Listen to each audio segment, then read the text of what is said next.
अगर हम किसी को याद करते हैं तो हमें इस बात का ध्यान रखना चाहिए कि हम जिसको याद कर रहे हैं उसकी वाइब्रेशन कैसी है।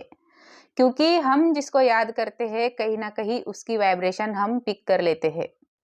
तो अगर आप जिसको याद कर रहे हैं उसकी वाइब्रेशन अगर लो है, वो नेगेटिव है या वो स्ट्रेस, एंग्ज़ायटी में है, तो कहीं न कहीं आप उसको याद करके उसकी नेगेटिविटी, उसका स्ट्रेस, उसकी एंग्ज़ायटी आप पिक कर लोगे।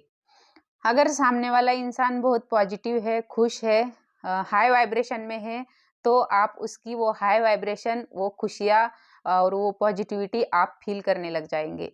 तो आप अगर किसी को याद करते हैं, तो इस बात का ध्यान रखें कि हम जिसको याद कर रहे हैं, वो इंसान किस एनर्जी में है और कौन-सी वाइब्रेशन में है।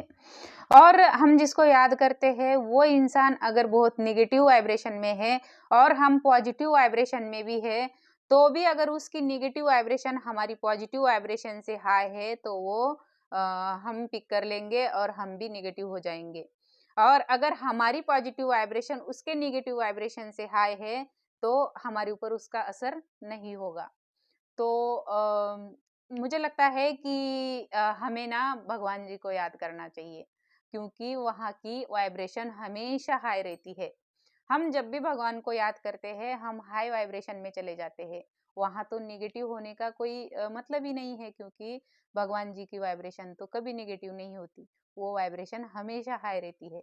अगर आपको हाई वाइब्रेशन में हमेशा रहना चाहते हो, हमेशा पॉजिटिव फ़ील करना चाहते हो, तो आप भगवान जी को याद करें।